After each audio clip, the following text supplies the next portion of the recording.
Hello! So, balik na naman ako sa pag-vlog. Hindi na kasi ako busy. Mag-upload na ako ng mga vlogs.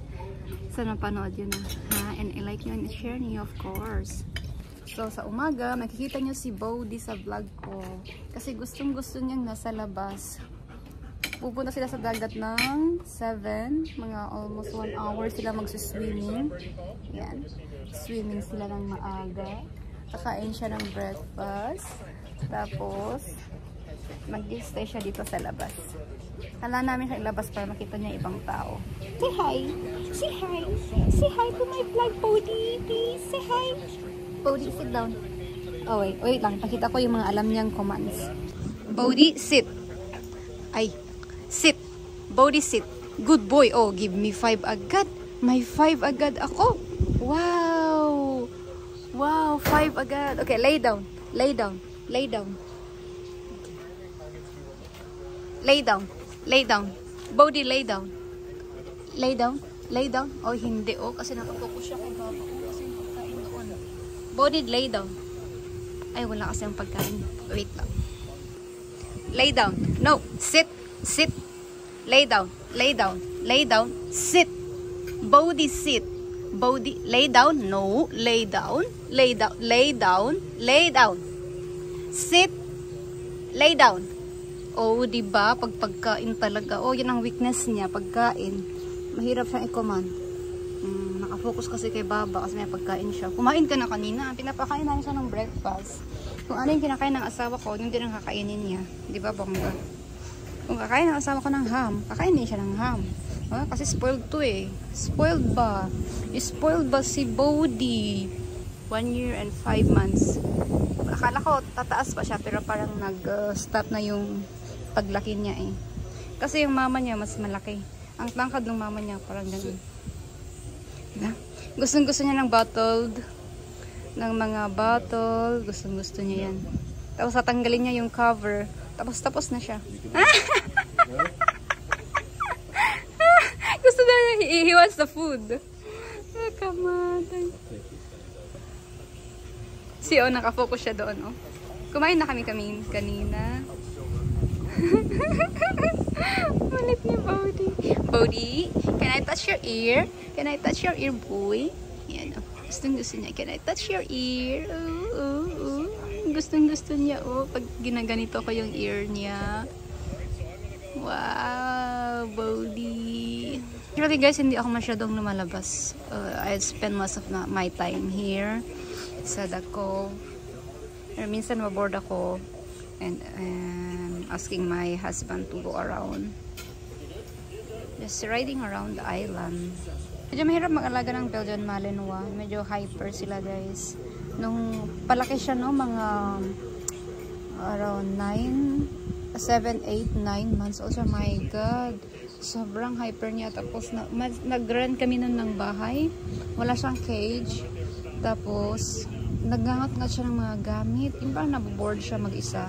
Tapos lahat na lang ngangat-ngatin niya. My God, hindi mo alam kung magkano yung ningat-ngat niya na gamit ni Chad. Usually gamit ni Chad, kaya lagi sila nag-aaway. Ngayon behave siya kasi meron na siyang kulungan. So wala na siyang ngangat-ngatin.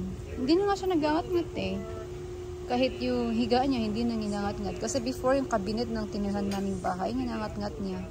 Kailangan pa namin ilusin bago kami umalis. Pati window, kailangan pinapasok niya yung ulo niya. Grabe siya before. So, masyadong mahirap mag-alaga ng Belgian Malinois. Dapat lang bigyan mo siya ng time. Oh, may bird, oh. May lumalapit kay Bodhi, oh. Bird, oh. Yan yung gusto ni Alias, yung bird. Sige, wait lang. Tapos na kumain yung asawa ko. Tanggalin ko siya dito. Lagi naman siyang tinatali, guys, kasi nananahuli siya ng tao ba. Baka mamaya habulin niya yung papasok na tao dito. Hindi maganda. Oh my God! Oh my God! No. Oh my God! Tignan mo, oh. Ang tangkad niya, oh. Magkahit sila ng asawa ko. Stop. Kasi yung tenga niya. No. Okay. Diba? Diba? Yan. Yan yung mga gusto niya. Tatanggalin niya lang yung lid. Tatanggalin niya lang yung cover. Tapos iwanan na niya. Yan. Oh, see? Tapos na! Tapos na! My God, Bodhi! No, come here. Tapos na. He's already done, babe. Here, they remove the cover. Kailangan siya lagi nakatali, guys. Kasi hindi ko siya nagkakatiwalaan. Nakagat kasi ito eh. Kaya, maging, ano na lang kami. Cautious na lang kami, guys. Kasi, mahirap na. Baka mabarangay pa, diba? Uso man ang barangay dito pag may atraso ka. Papabarangay ka. No boy, no boy. Hindi tayo pupunta dyan. No, no, no, no, no. Body! Kasi dito sa Siargao, guys, madaming asong pagala-gala. So, may mga pumupunta dito ang aso. Paggabi, yan, naamoy niya siguro. Yung staff ko, meron siyang aso. Dinadala niya dito. Kahit italin niya, mamaya andito na. Alam niya na yung daan. Gusto niya dito kasi lagi may pagkain. Binibigyan ng mga customer minsan ng mga strays na aso. Bodhi! Bodhi! Come here. Only here. Okay, let's sit down here.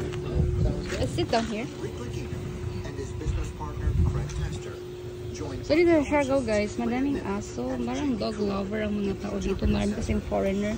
Eh, ang mga foreigner mahilig sa dogs, no? No, what are you doing? See, pati kape. Gusto niyang, tikman. Ang tangkad niya, no? Tigang mo siya. Sit down daw. Babasa, sit down. Sit down. Okay, guys, back to the dogs. So, dito sa Siargao, guys, maraming aso. Kasi maraming foreigner. Yung mga foreigner mahilig sa dogs. So, maraming strays. Mababait yung mga stray dogs. Kalmado sila. Ito, hindi siya stray, pero hindi kalmado. Naglalaro na naman siya. Gusto naman niyang magagat. Lagi siyang ganyan. Yung mahilig siya magagat ng braso. Pero hindi siya masakit. Tingnan mo siya, ang tangkad niya, oh. Bodhi. Mas matangkad siya kay Chad, oh. Sinubukan namin isakay si Bodhi sa motor. Nung bata, okay. Pero nung medyo lumaki siya, nag-freak out siya. Pati sa tricycle, nag-freak out. Kaya, hindi siya makapunta sa malayo. Sa beach lang pwede. Gustong gusto niya sa beach, guys. Grabe. Hilig siya lumangoy. Gusto niya talagang magkape. No, that's mine. No. Gusto niya tanggalin yung cover. Bodhi, behave please. Bodhi, get down. No.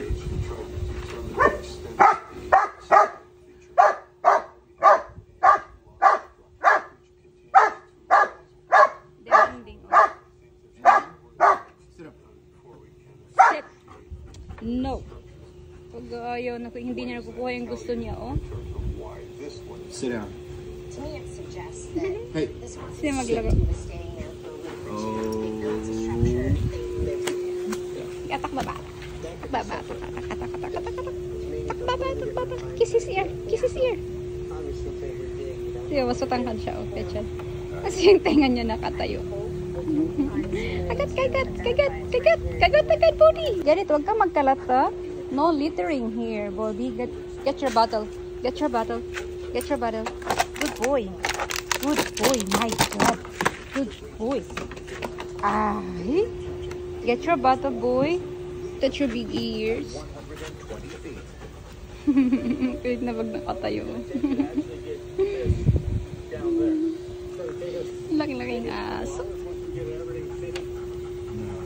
Ang sakit kaya ng kamay niya. Oh, tigay mo. Ayun.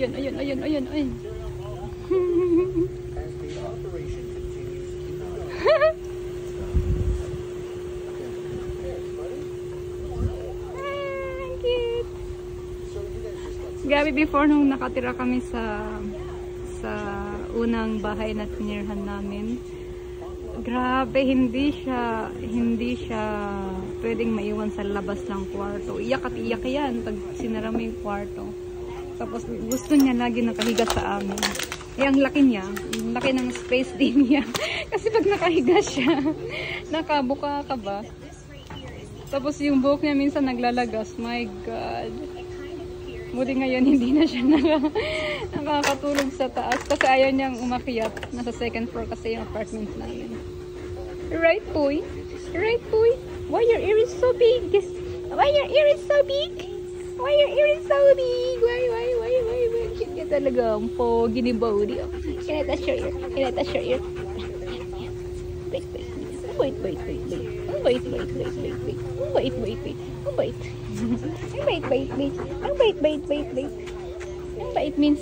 Ang bait minsan. Play ka ba ba? Play with me. Come on, play with me.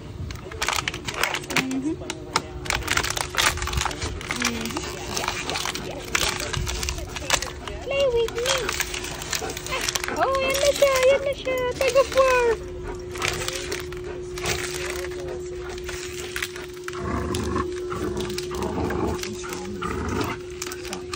Malakas niya. Pero hindi maganda yung tug of war na game. Bodhi.